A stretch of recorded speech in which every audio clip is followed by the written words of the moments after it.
вечер 3 лица поврзани со конзулатот на Соединетите Американски држави во Мексико загинаа во насилство на кое реагираше и председателот Барак Обама. Деталите веднаш на почетокот на емисијата. Ова е News Flash на Гласот на Америка на македонски јазик, а јас сум Лилица Китановска.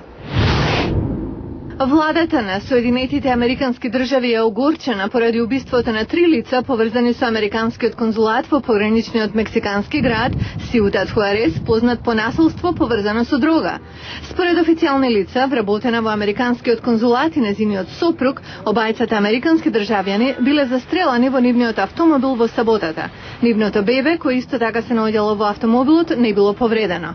Во одвоен инцидент бил убиен сопруг на мексиканска државјанка, вработена во конзулатот, а 2 деца биле повредени. Властите веруваат дека зад убиствата стојат картели за дрога.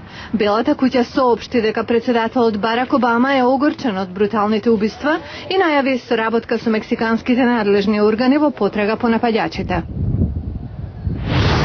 А проблемите со дрога најчесто се поврзани со корупција. Во продолжение ќе зборуваме за распит во Конгресот за криумчари кои се инфилтрирале во агенциите задолжени за контрола на границата со Мексико, нудејќи мито.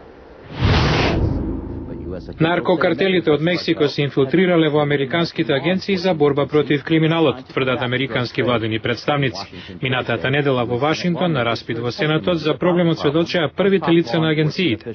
Според Кевин Перкинс од Федералното истражно биро, големите суми на понудено мито се јадица за некои нововработени. Наведе пример на едно лице кое станало пограничен инспектор за да може потајно да тргува со дрога. По едногодишна истрага призна дека е виновен за обид за криумчарење на преку 1000 килограми марихуана во САД, истовремено добивајќи преку $5 милиони мито. Осуден е на 20 години затвор. Джеймс Томашек од Канцеларијата за внатрешни работи на Американската царина и погранична заштита на сведочењето изнесе податок дека од октомври 2004 биле опсени 103 агенти под обвинение за корупција. Тој каже и дека поради буџетски ограничувања само 10% од пријавените за вработување во агенцијата биле подложени на детектор за лаги. Од нив приближно 60% биле несоодветни за служба.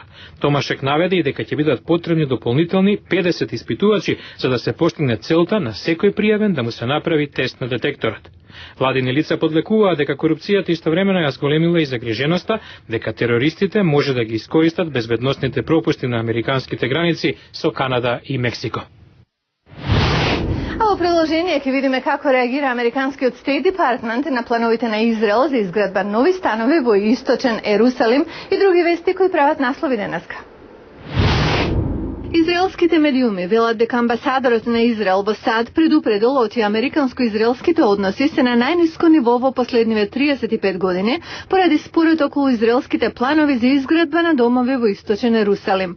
Според израелски печат, амбасадорот Майкл Лорен телефонски ги брифирал израелските дипломати во саботата за влошување на односите меѓу двата долгогодишни сојузника. Неколкумина виши американски представници ја осудија одлуката на Израел од минатата недела со која се дава зелено светло за изградба на 1600 станови за евреите во источен Ерусалим. Палестинците областа ја сметаат за територија на нивниот иден главен град. Во неделата Дейвид Акселрод, советник на американскиот претседател, проектот за домување го нарече навредлив и деструктивен.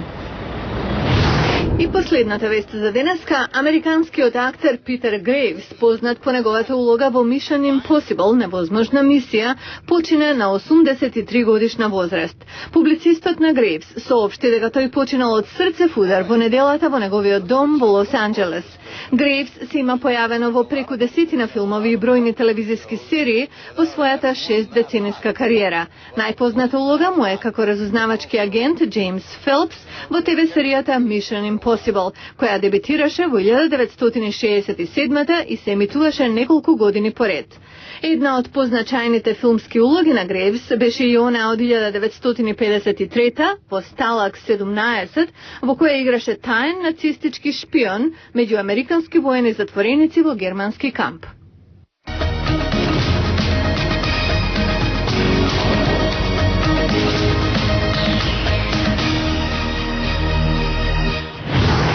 Делегација на американски воени ветерани и нивните семејства неодамна се вратија во Виетнам 30 години по завршување на војната во оваа југоисточна азиска држава. Како мина ова патување? Од прилогот што следи. како многу американски воени ветерани од војната во Виетнам ја паметат оваа земја. Но ова е што виде групата американци кои неодамна се вратија таму. Државата навистина напредува. Не гледаат што било за време на војната. Руралните делови на Виетнам се уште изгледаат исто, но градовите се драматично променети. Патрик Пелерин за прв пат се вратил назад во Виетнам откако служел во армијата за време на војната. Тоа е нешто на кое ние овде не мислиме. Не ни паѓа на памет мислата дека таму има буквално тони и тони неексплодирани напрак. Меморијалниот фонд на виетнамските ветерани помага да се отстранат мините во проблематичните области во Виетнам. Јан Шракс е основач на организацијата. Преку јавно образование успеавме да го намалиме бројот на жртви од неексплодирана артилерија за 75% и тоа продолжува, вели тој. Американската влада неодамна додели $1 милион на организацијата за продолжување на овие напори.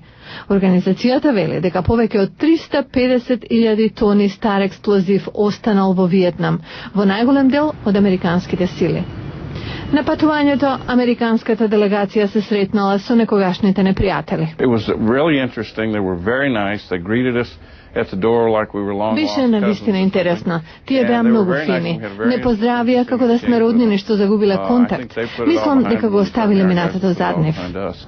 Но Пелерин вели дека има некои американски ветерани кои не можат да го остават тоа ни што поминале зад нив. Тој сака и други да имаат можност како него да се вратат во Виетнам, за да го затворат тоа поглави од нивниот живот. Утре во Newsflash, борбата против криумчарење и легални наркотици бара повеќе жени агенти.